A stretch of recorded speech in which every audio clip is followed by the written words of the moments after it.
Very good morning, students. In the last video, we have discussed about the various system of the units. इसके बारे में हम लोगों ने देखा कि there are the different types of system which was adopted in the different country. That is the FPS system, CGS system और MKS system. ठीक है, जैसे FPS सिस्टम यूज़ किया जाता था ब्रिटिश में, MKS सिस्टम यूज़ कर रहे हैं कहाँ पर, अमेरिका में। पर प्रॉब्लम क्या आती थी कि जब एक पर्सन जो है, ब्रिटिश का कोई पर्सन जो है अमेरिका में जाता है तो वहाँ पे उसको सिस्टम जो है वो समझ नहीं आता है। क्यों? क्योंकि वहाँ पे वो अलग सिस्टम यूज़ कर रहे हैं और ब्रिटिश वाले अलग यूज़ कर रहे हैं। तो यहाँ पर कम्युनिटी को एक ऐसी ज़रूरत महसूस हुई ताकि एक ऐसा सिस्टम हम इंट्रोड्यूस कर सके जो वर्ल्ड वाइडली एक्सेप्ट किया जा सके। ठीक है, तो इसी को आगे प्रोसीड करते हुए उन्होंने एक नया सिस्टम इंट्रोड्यूस किया। किन्होंने बनाया ये system? The journal conference of the weight and measurement. ठीक है, ये कम्युनिटी है। इस कम्युनिटी ने क्या किया? एक नया सिस्टम इंट्रोड्यूस किया by gathering all the representative of the different countries. अलग अलग कंट्रीज के रिप्रेजेंटेटिव आए तो इन्होंने मिलकर क्या किया?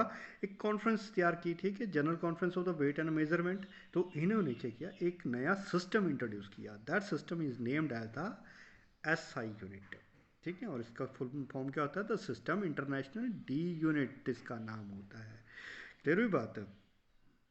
ठीक है, तो ये इन्होंने सिस्टम जो है वो इंट्रोड्यूस किया। कब इंट्रोड्यूस किया? इन 1971 में इसको इंट्रोड्यूस किया। तो this system is unit is present accepted internationally. जब ये सिस्टम बनाया गया तो ये सिस्टम अब इंटरनेशनली एक्सेप्टेड किया जाता है।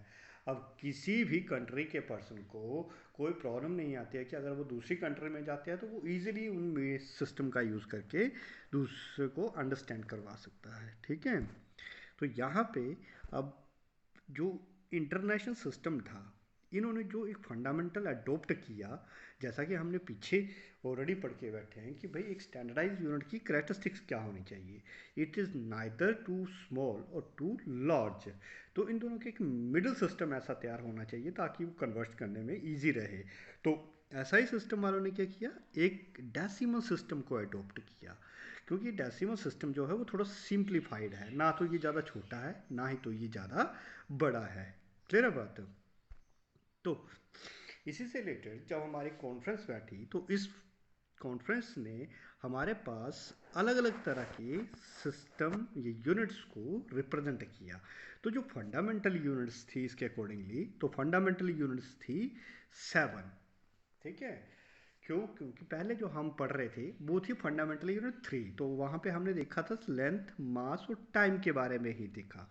ठीक है, but with the invention of the various different quantities, तो हमें और भी अलग अलग तरह की फंडामेंटल यूनिट्स को रिप्रेजेंट यहाँ पे करना पड़ा। तो एसआई कम्युनिटी ने क्या किया? अलग अलग तरह से जो फंडामेंटल यूनिट्स थी तो वो टोटल करके इन्होंने फंडामेंटल यूनिट्स कितनी बना दी? 7 फंडामेंटल यूनिट बना दी। क्या है ये? Fundamental unit. कितनी बनाई? 7 फंडामेंटल यूनिट्स बनाई। ठीक है, अब ये 7 फंडामेंटल यूनिट्स क्या क्या है इनको हम देखते हैं। तो सबसे पहले आती है हमारे पास लेंथ। लेंथ का सिंपल एम से डिनोट किया जाता है। ठीक है, और ऐसा यूनिट क्या दी गई इसको? मीटर। ठीक है, और मीटर को हम सिंपल क्या रिप्रेजेंट करते हैं? एम रिप्रेजेंट करते हैं। ठीक है, तो ये हमारे पास है फर्स्ट एसआई सिस्टम के अकॉर्डिंगली फर्स्ट यूनिट जो है वो नोटिफाई की गई। देन आफ्टर दूसरी जो थी वो थी मास। मास का सिंबल को रिप्रेजेंट किया कैपिटल एम से, और एसआई यूनिट रखी गई इसकी किलोग्राम, और इसको एब्रिवेटेड किया गया एज ए केजी। क्लियर हुई बात? इसी तरह से थर्ड जो हमारे पास यूनिट थी जो फंडामेंटली थी, जो हम पढ़ा हुआ भी ऑलरेडी पीछे, तो टाइम को डिनोट किया कैपिटल टी से। इसकी यूनिट जो रखे गए दैट इज द सेकेंड, और सेकेंड का सिंबल रखा गया एस। ठीक है ना, ये तो हो गया हमारे पास 3 अलग अलग तरह की फंडामेंटल यूनिट्स। अब इन 3 के अलावा 4 और नई फंडामेंटल यूनिट्स को इंट्रोड्यूस किया गया। क्यों? क्योंकि पहले इलेक्ट्रिसिटी तो होती नहीं थी, इलेक्ट्रिसिटी का तो इन्वेंशन हुआ है। ठीक है, तो जैसे ही इलेक्ट्रिसिटी का इन्वेंशन हुआ तो इनकी भी तो फंडामेंटल यूनिट्स होनी चाहिए। क्या इसकी यूनिट होती है? कैसे हम इलेक्ट्रिसिटी को रिप्रेजेंट करेंगे? ठीक है। तो इस तरह से अलग अलग फिजिकल क्वांटिटी जो इन्वेंट हुई, तो उसके लिए हमें अलग तरह से इसकी यूनिट्स को लेना पड़ा, ठीक है। तो इन 3 फिजिकल क्वांटिटी के अलावा हमारे पास ये 4 अलग तरह की फिजिकल क्वांटिटीज और आती हैं, ठीक है, according to the SI system. तो ये 4 अलग अलग कौन सी हैं? Electric current. तो इलेक्ट्रिक करंट को हम रिप्रेजेंट करते हैं आई से। यहाँ पे गलत लिखा हुआ है, ये नहीं होता है। हम इसको रिप्रेजेंट किससे करते हैं? आई से इसको रिप्रेजेंट किया जाता है, ठीक है। और कम्युनिटी ने इसका यूनिट जो रखा दैट इज द एम्पियर, और एम्पियर को रिप्रेजेंट किससे किया गया? ए से रिप्रेजेंट किया गया। Is that clear? Now see, next आता है हमारे पास थर्मोडाइनमिक टेम्परेचर कि कोई बॉडी जो है कितनी ज़्यादा हीट है। जैसे हम टेम्परेचर्स को अलग अलग स्केल में मेज़र करते हैं। हमारे पास सेल्सियस स्केल भी है, फॉरेनहाइट स्केल भी है, र्यूमर स्केल भी है, केल्विन स्केल भी है, ठीक है। तो एसआई सिस्टम ने क्या किया, एक स्पेसिफिक यूनिट इसके लिए डिज़ाइन की। थर्मोडाइनमिक टेम्परेचर यहाँ पे के से नहीं रिप्रेजेंट करते हैं, it's symbol is capital T, ठीक है। और इसका यूनिट होता है केल्विन। केल्विन को हमने एसआई सिस्टम के अंडर रखा, और इसका एब्रिवेटेड सिंबल आता है के। अब इस थर्मोडायनेमिक टेम्परेचर के अलावा हमारे पास नेक्स्ट जो यूनिट डिज़ाइन की गई that is the light intensity. अब ये लाइट इंटेंसिटी क्या होती है?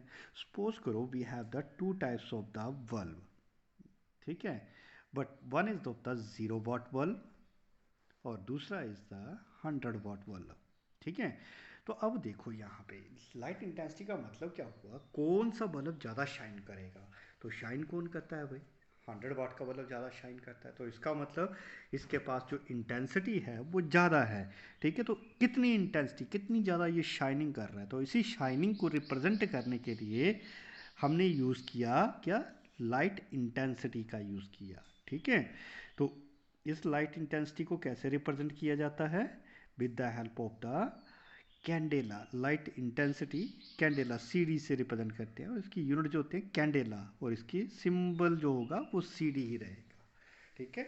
लाइट इंटेंसिटी, इंटेंसिटी को यूजुअली अगर हम देखते हैं तो आई से भी डिनोट कर देते हैं। ये सिंबल यहाँ पे सी डी की जगह सिंबल आई भी लिखा जा सकता है, क्योंकि करंट को भी आई से डिनोट करते हैं और लाइट इंटेंसिटी को भी आई से ही डिनोट किया जाता है, ठीक है। और लास्ट जो इसने फंडामेंटली यूनिट रखी that is the amount of substance, ठीक है।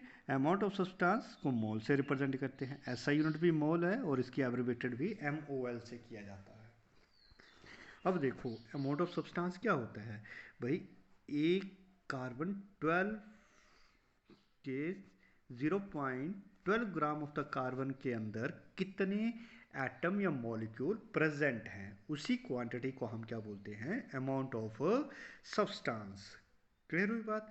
Apart from these 7 fundamental units we also have designed the 2 supplementary units. 2 तरह की सप्लीमेंट्री यूनिट्स को भी डिजाइन किया गया। कौन कौन सी थी वो सप्लीमेंट्री यूनिट्स? पहली थी प्लेन एंगल, ठीक है। प्लेन एंगल का सिंबल होता है डी थीटा से इसको रिप्रेजेंट करते हैं। इसका ऐसा यूनिट रखी गई रेडियन, और इसका एब्रिवेटेड किया गया RAD से। दूसरी जो सप्लीमेंट्री यूनिट रखी गई that is the solid angle, और सॉलिड एंगल को एब्रिवेटेड किया D ओम। ये कुछ ओम की तरह नजर आ रहा है, जैसे आपने 10th क्लास में रजिस्टर्स का सिंबल पढ़ा होगा, ठीक है। तो उसी रजिस्टर्स के सिंबल की तरह ये सिंबल, इसको सॉलिड एंगल के लिए रिप्रेजेंट किया जाता है। तो सॉलिड एंगल की जो ऐसा यूनिट होगी दैट इज द स्ट्रेडियन, और इसको रिप्रेजेंट करेंगे, एब्रिवेट करेंगे किससे? SR से रिप्रेजेंट किया जाएगा, ठीक है।